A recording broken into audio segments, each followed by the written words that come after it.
G'day, Simon and James. Welcome back to Southeast Cars and Coffee. I thought after the big week last weekend and the big week the weekend before, we were going to have a quiet one, and we're doing our volunteer meeting this morning. I said, I don't know of anything special, and then you say... We've got BRABUS USA coming out with a crazy collection of cars. SL63 that they've turned into their GTS shooting brake, full exposed carbon, and then there is also a CULLINAN Series 2 masterpiece.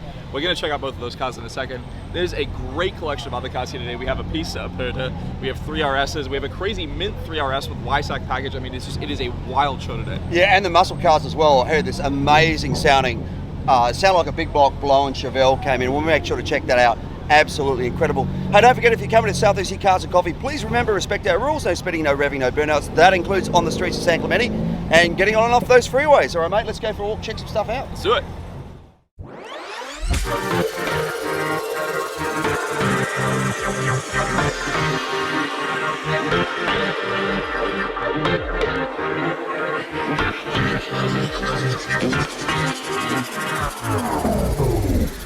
Here we're starting off the exotics row with a pretty cool showcase from the guys over at BRABUS USA. So first of all, we have two masterpiece cars. CULLINAN Series 2, love this car. So it's a 700, has the full BRABUS wide body package, and this is considered a masterpiece. So it's one of the cars built in Germany, has their full exposed wide body. You can see all the carbon fiber here. Engine bay on the inside. This thing is absolutely crazy. And then it has a full green interior. Just take a look at the front fascia of this car. It is absolutely stunning. And the green on the inside. So pretty. And then next to it we have the BRABUS Rocket GTS. So this is based on an SL63 that they take, remove all the panels on the exterior, the whole interior, replace it with carbon fiber that you can see, full exposed green carbon, big turbos, over 1,000 horsepower, and then this full masterpiece interior again. So pretty. All hand built in Germany. I want to give a massive thank you to the guys over at BRABUS and also the guys from Supercar Connection for helping us put this together. It's so cool having these out.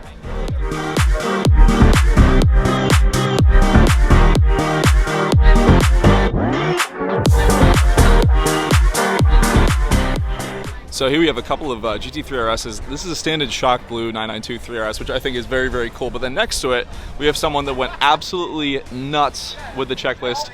PTS Mint Green. It's a YSAC car because you can see the carbon hood in the mirrors, but they've painted the hood to give it that more seamless look. They also have a painted front bumper insert here. You can see the standard's plastic. Theirs is painted. Absolutely beautiful. Coming around to the inside, we have white buckets, houndstooth inserts. God, this thing is absolutely pretty. You have the painted wingtips here with the RS markers on there. Arguably one of the most beautifully spec'd 992 3RSs that I think we've ever had at the show. Silver wheels too. I would not change a single thing about this car. Absolutely stunning.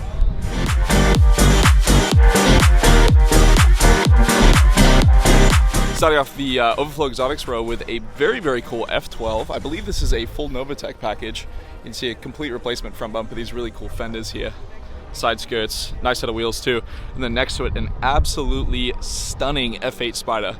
Love this car. You can see the silver wheels here, green exterior, has a chocolate interior, very pretty. And then next to it we have a Revuelto as well. This was, I think, the first one that we had at the show. Love the orange on here. V12 hybrid, 1,000 horsepower. Between the Revuelto, the F8, or the F12, which one are you guys taking? Here we have an absolutely stunning 488 Pista, a Perta. This is something that we don't get at the show too often. I think we've had this car here before. Love the blue on here. You have the Daytonas on the inside, the bucket seats with the Alcantara. Carbon absolutely everywhere on the interior and the exterior. I think it has every single carbon option. Love this car. And next to it we have a full MSO 750S Spider. So very similar cars. I mean, you have V8 twin turbo Spiders. Between the 488 or the 750S, which one are you guys going to take? I think I'd have to probably go with the 488. I mean, the pieces are only going to go up in value. It's over $1 million car already. Just such a pretty look. Absolutely love them.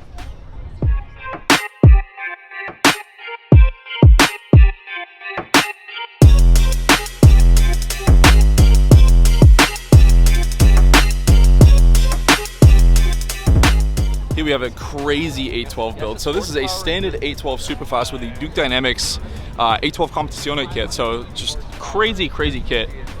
You can see here it's basically a full body replacement for this car. Takes the already pretty wild 812 Superfast and completely transforms it into something beautiful. Love this car so much. Very pretty set of 1886 wheels on here.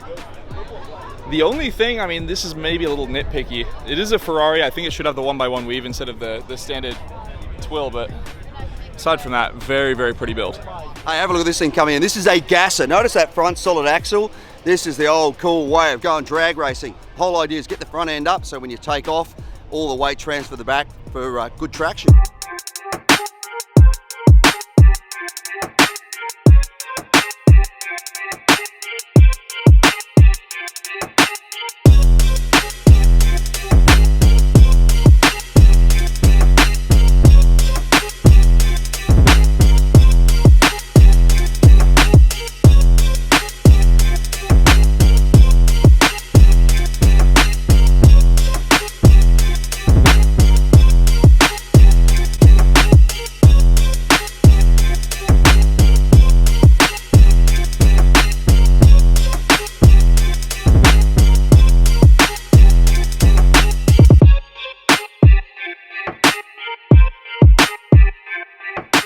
This blazer caught my eye walking past. This young man over here owns it. We're just talking about it. It's pretty neat the way they've done it. So it's running an LS3 under the hood, and it's the 525 horsepower, which is basically a crate version of the LS3, 376 cubic inches. What's interesting is normally on these motors, the coils will sit on a bracket across the top of the valve cover, and sometimes people will relocate them back onto their firewall. But what they've done is they've got a bracket where the coil packs are sitting at the back above the plenum, basically, and then in the front, what I thought was interesting is I asked what these were. So they've relocated all of the sensors that would typically get bolted into the block or the head away and remote mounted them all, not only to give you quicker access, but also to eliminate vibration when they're bolted straight onto the head. So it's a really interesting design that gives you better reliability and better maintenance. I mean, there's a lot of great little things you're probably not able to see, but just even like filter up underneath here, which is like easy to access, and then these massive containers at the front here that house the air cleaners just to make sure it gets fresh air into it. Bare brakes up here, all sorts of really cool stuff. Over here, radiator overflow actually up at the top, which is really interesting to get it up out of the way. So rather than having something in the front which can get damaged, massive King shocks in here. They're just absolutely huge. This is really cool, really cool. Quick release steering wheel as well. Yeah, take a look inside. Yes, please. That'd be good. Oh, that's pretty cool. Like, it is, you know, stripped back to what it should be to be this sort of truck, you know, like quick release steering wheel with access to all of the different buttons on there, siren alarm, cruise control, which is interesting. That's still cool. Got cruise control. Jail audio up here, and then I guess Motec display in the middle. So that's where it's going to show all the vitals of the vehicle, and I guess speed and that sort of stuff as well. It retains the stock blinker, still works. That's excellent. Yeah, this thing's serious. Sparko seats, harnesses, very, very cool. What a great looking truck. Hey, thanks for bringing it up.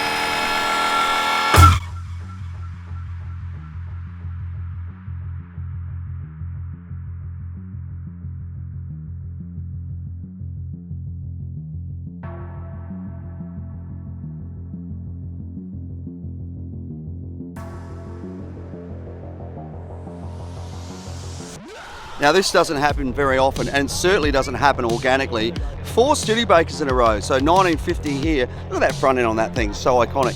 Next to it, this thing, first time at the show, just talking with the owner, it's so cool. It's actually had a modification that was done back in the day. You see that Flathead 6? They made these dual carburetor setups on it. It's running a pair of Carters on there, and apparently it increased the horsepower by something like 30 horsepower or something.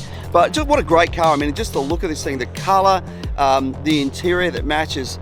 I said to these guys, you know, when something's so ugly it's cool, and they're like, hey, and I said, well, you got to admit, they weren't the prettiest looking thing, but they certainly, you know, created some interest, right? Love that. Next to it, another one we just talked about, same sort of body style as before. And then of course over to this one, which is Jim's 1978 Avanti 2. Just what a great lineup to see. 3 cars that you just don't see very often. Jim over here, who's won car of the week, I've lost count, I think it's 7 times or something. He just started rattling off how many years this motor, when this one was used, and he said, oh, I used to work for Studebaker. He just knew some interesting facts. So isn't it great to see a lineup of cars that you just don't see very often?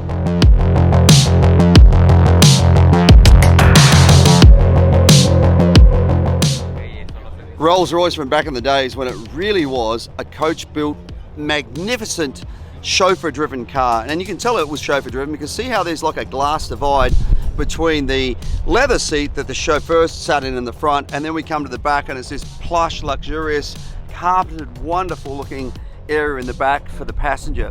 They were designed to basically be driven around in luxury.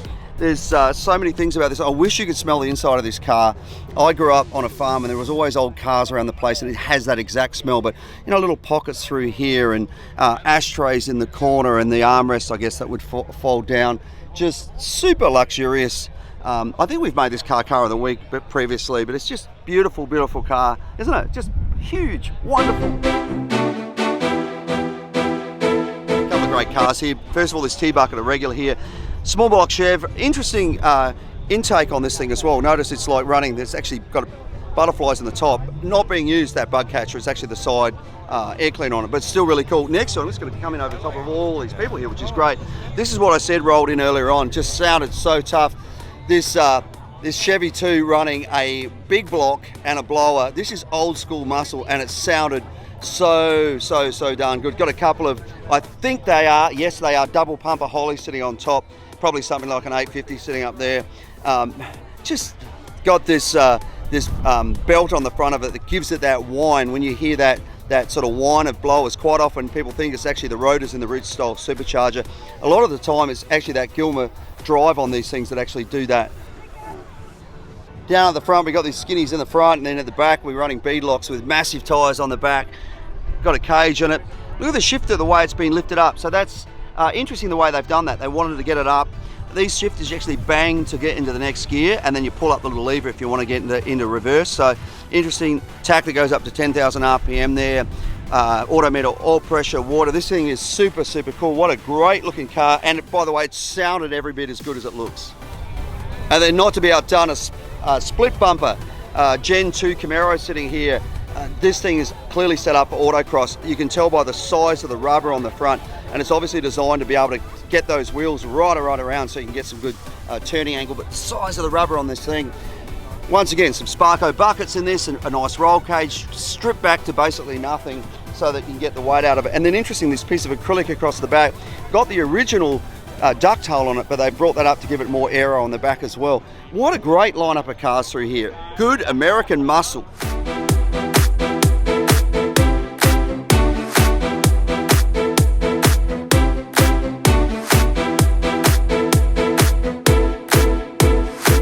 Couple more nice Chevys over here, different from what we saw over there before. You know, they were the old school muscle cars.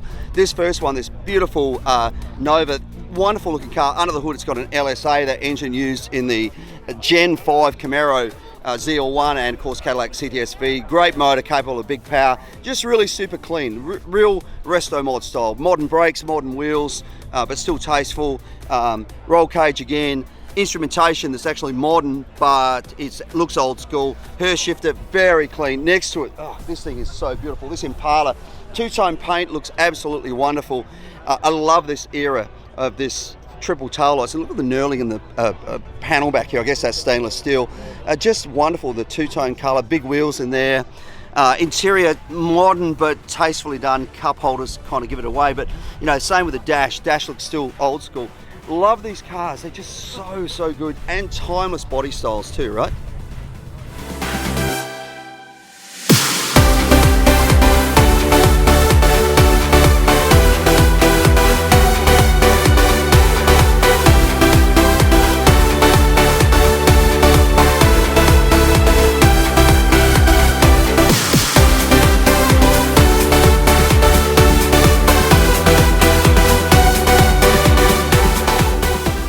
Isn't that one of the sexiest looking front ends ever put on a car?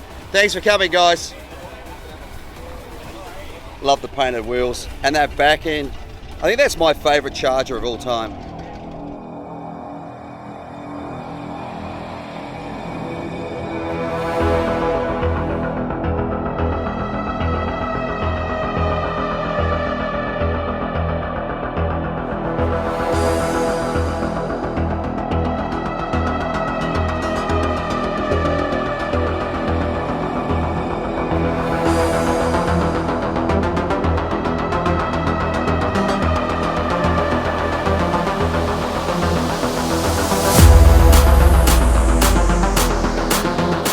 definitely the morning for Studebakers this morning. We saw all the other line-up over there of the 4 of them. Look at this one here, this Lark, a tiny little car for the era. It's just cool, isn't it? You just don't see very many of them, and then they're all here this morning, little mags on this thing. I doubt that the hood was actually originally fluted. That was a trend that used to happen. That's pretty cool, isn't it? And then that typical front end that we saw, the grille in a lot of the other Studebakers as well. But this is their little car. Pretty cool, right? Girls with their nails done.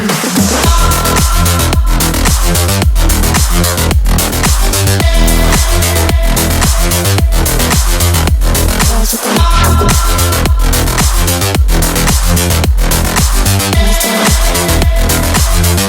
Girls with their nails done.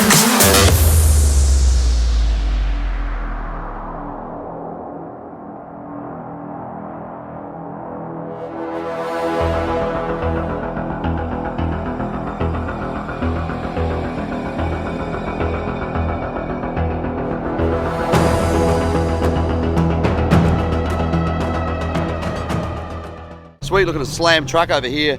Very, very pretty. I love these Chevy C10s. This one's running an LS under the hood. Can't tell just by looking at what it could be. LS2, could be LS3, any of those, LS1 even. But great colour as well. Running air ride, obviously. That's why it's in the wheels. And you can see under here, the frame looks good. But here's your tank and your 2 compressors. Gas tank back here. Massive looking 9-inch in there. I love that rear end in there, but everything looks so cool in there. And I love that it's all sort of color coded in there as well. Great looking truck. Not only is it Studebaker morning this morning, it's also Alfa Romeo morning. We saw a couple of classics over the other side. Here's some newer Giulias, however you want to pronounce it, and then of course the SUV, but it's a great looking little thing. See, I told you it's Alfa morning. Look at this. Beautiful little thing. Absolutely wonderful, great colour. Love the interior as well. And just little detail like that sort of woven leather through there, wood grain dash. Love old Alfas. And I've always said that if I had a car collection, I'd have at least one Alfa Romeo, and then I'd hook all my other cars up to it with a wire and use it as a sacrificial anode, because they are known for rusting. That is it for another Southwest Cars and Coffee. Thank you guys so much for coming out and checking out the event. Please remember, if you are attending, respect the rules. No roving, no speedy, no burnouts. That includes on the property, driving through the streets of San Clemente, and then getting on and off those freeways. I want to say a massive thank you to all the sponsors. We have the Bracketeer Marketing, McGuire's, Mazda, HRE Wheels, iAccent Lawyers, European Exotic Center, Orange County Ineos Grenadier, Hillbank Motor Corporation, and of course Magnaflow and Camberg as well. I do also want to say a massive thank you to all the volunteers for helping us out each and every week. We could not put on the show without you guys. Remember, if you are volunteering, you get to bring your car in before 8:30, and then Ruby's Anna provides a free coffee and donut for everyone helping us out. Yeah, big thank you to Ruby's for doing that and feeding the masses, and a massive thank you to the outlets of San Clemente for allowing us to be here. If you want to do any shopping, go to the movies, grab a coffee, come to the outlets, tell them Southwest Cars and Coffee sent you. Well, that is it. Thank you so much for watching. Don't forget to like, comment, and subscribe. We'll see you back here soon for another Southwest Cars and Coffee. Thank you guys.